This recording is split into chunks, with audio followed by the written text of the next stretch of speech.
అతడు పగలు చక్కగా మాట్లాడతాడు, రాత్రిపూట చేసే పనులు మాత్రం దారుణంగా ఉంటున్నాయి.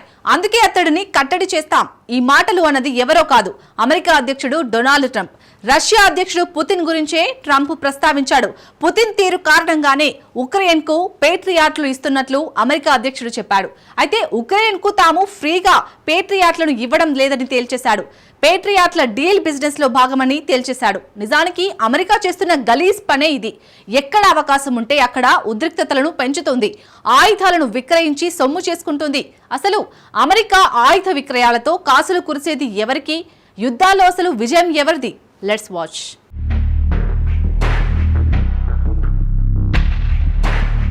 ఆదాయం కోసం యుద్ధాలను అమెరికా సృష్టిస్తుందా? ఉక్రెయిన్కు ఆయుధాలివ్వడం ట్రంప్ వ్యాపారమేనా?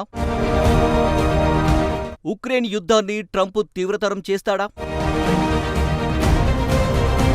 రష్యా అధ్యక్షుడు వ్లాదిమిర్ పుతిన్ గురించి అమెరికా అధ్యక్షుడు డొనాల్డ్ ట్రంప్ కీలక వ్యాఖ్యలు చేశాడు. పుతిన్ పగలు చాలా అద్భుతంగా మాట్లాడతాడని చెప్పాడు. కానీ రాత్రి మాత్రం దారుణమైన పనులు చేస్తాడంటూ ట్రంప్ సెటైర్లు వేశాడు. రాత్రిపూట బాంబులు వేసి ప్రజలను చంపుతున్నాడంటూ మండిపడ్డాడు. అమాయకుల ప్రాణాలు తీస్తున్న పుతిన్ను కట్టడి చేసేందుకు ఉక్రెయిన్కు ఆయుధాలు ఇవ్వక తప్పడం లేదని ట్రంప్ తేల్చేశాడు. కీవ్కు పిట్రియాట్ ఎయిర్ డిఫెన్స్ వ్యవస్థలను పంపుతున్నట్లు అమెరికా అధ్యక్షుడు స్పష్టం చేశాడు. కానీ ఎన్ని క్షిపణులు పంపుతారో మాత్రం ట్రంప్ తెలుపలేదు. అయితే 10 పెట్రియాట్ వ్యవస్థలను ఉక్రెయిన్కు పంపుతున్నట్లు కొన్ని నివేదికలు వెల్లడించాయి. నిజానికి తాను అధ్యక్షుడైతే ఉక్రెయిన్ యుద్ధాన్ని ఆపుతానని ట్రంప్ పదే పదే చెప్పాడు. ఉక్రెయిన్కు ఆయుధం సాయం నిలిపివేస్తానని చెప్పాడు. అలాంటిది కీవ్కు ట్రంపే ఆయుధాలు ఇవ్వడం ఏమిటి అంటూ అమెరికన్లు ప్రశ్నిస్తున్నారు. దీనిపై తాజాగా ట్రంప్ స్పందించాడు. తాము ఉక్రెయిన్కు ఆయుధాలు ఉచితంగా ఇవ్వడం లేదని తేల్చి చెప్పాడు. ప్రస్తుతం ఉక్రెయిన్కు ఇచ్చే పెట్రియాట్లకు యూరోపియన్ యూనియన్ నిధులు చెల్లిస్తుందన్నాడు. ఇదంతా వ్యాపారంలో భాగమని అమెరికా అధ్యక్షుడు స్పష్టం చేశాడు. నిజానికి ఎక్కడ సంఘర్షణ జరిగినా దానిలో ప్రత్యక్షంగానో పరోక్షంగానో అమెరికా ఆ దేశ మిలిటరీ, పారిశ్రామిక రంగం వాస్తం తప్పగా ఉంటుంది. ప్రపంచంలో అత్యధికంగా ఆయుధాలను అమెరికన్లే ఎగుమతి చేస్తారు.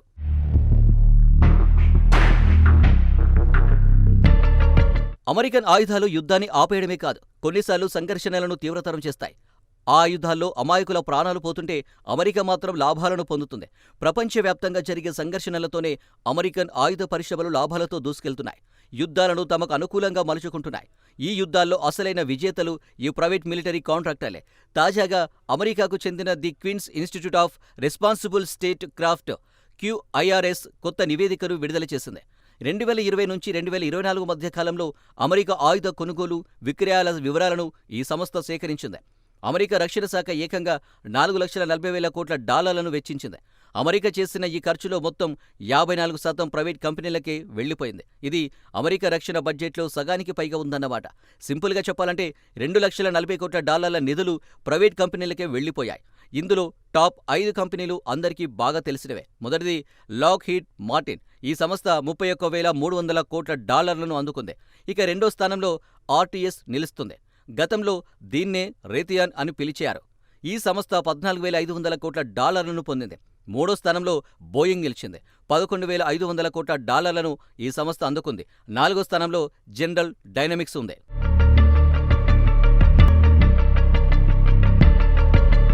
జనరల్ డైనామిక్స్ JD సంస్థ అమెరికా ప్రభుత్వానికి $11,600 కోట్ల ఆయుధాలను విక్రయించింది. ఇక ఐదో సంస్థ నార్థ్రాప్ గ్రుమ్మన్. ఇది అమెరికాకు $8,100 కోట్ల ఆయుధాలను అమ్మింది. ఇవి కేవలం అమెరికన్ రక్షణ శాఖకు ప్రైవేట్ కంపెనీలు దండుకున్న నిధులు మాత్రమే.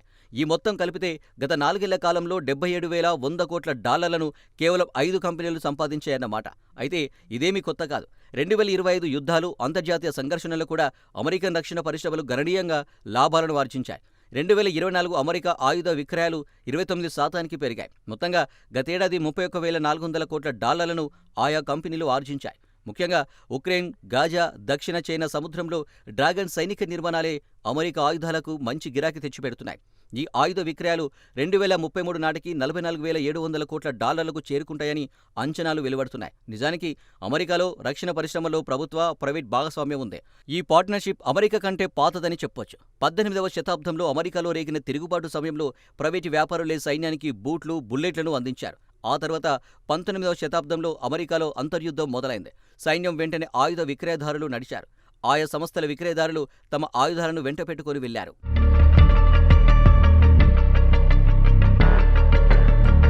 ఆ తర్వాత 20వ శతాబ్దంలో అన్ని రకాల ఆయుధాల తయారీలో ప్రైవేటు కంపెనీల హవా భారీగా పెరిగింది. రెండవ ప్రపంచ యుద్ధ సమయంలో ఫైటర్ జెట్లను సిద్ధం చేశాయి. వియత్నాం యుద్ధం టైంలో విధ్వంసక నౌకలను అభివృద్ధి చేశాయి. కోల్డ్ వార్ సమయంలో రేడార్ వ్యవస్థలను అమెరికన్ రక్షణ కంపెనీలు తయారు చేశాయి. 9/11 దాడుల తర్వాత పెంటగాన్ ఆయుధ తయారీని వేగం పెంచింది. కార్పొరేట్ కాంట్రాక్టు లిస్టును బయటకు తీసింది. బాగ్దాద్ నుంచి చమురు కావాలా, హలిబర్టన్ను తీసుకొచ్చింది. కాందహార్లో సైనిక స్థావరం కావాలా, అందుకు కేబీఆర్ను తీర్చిదిద్దింది. యుద్ధ ప్రాంతంలో దౌత్యవేత్తలకు భద్రత కావాలా, ఆ పనిని బ్లాక్ వాటర్ చేసి పెడుతుంది. నిజానికి ఇరాక్ యుద్ధ సమయంలో అమెరికా సైన్యం కంటే అక్కడ ఎక్కువ సంఖ్యలో ప్రైవేట్ కాంట్రాక్టర్లే ఉన్నారు. వారి కనుసన్నల్లోనే పనులు సాగాయి. నియమాలను గాలికి వదిలేసి లాభాలే లక్ష్యంగా పనిచేశాయి. వాస్తవానికి బ్లాక్ వాటర్ వంటి కొన్ని సంస్థలు వివాదాల్లో చిక్కుకున్నాయి. ఎందుకంటే అప్పట్లో బ్లాక్ వాటర్ ఫోర్స్ 17 మంది ఇరాకీలను అత్యంత కిరాతకంగా చంపేసింది. దీంతో బ్లాక్ వాటర్ కంపెనీ ఆపరేషన్స్పై అప్పట్లో సందేహాలు వ్యక్తమయ్యాయి. ఆ తర్వాత బ్లాక్ వాటర్పై నేరపూరిత కేసులు నమోదయ్యాయి. దీంతో బ్లాక్ వాటర్ తమ పేరును మార్చుకుని అకాడమీగా మారింది. అయితే కేవలం ఈ సాంప్రదాయ మిలిటరీ కాంట్రాక్టులే కాదు, పాలంటైర్, అన్యూరిల్, స్పేస్ ఎక్స్ వంటి మరికొన్ని కంపెనీలు కూడా పుట్టుకొచ్చాయి.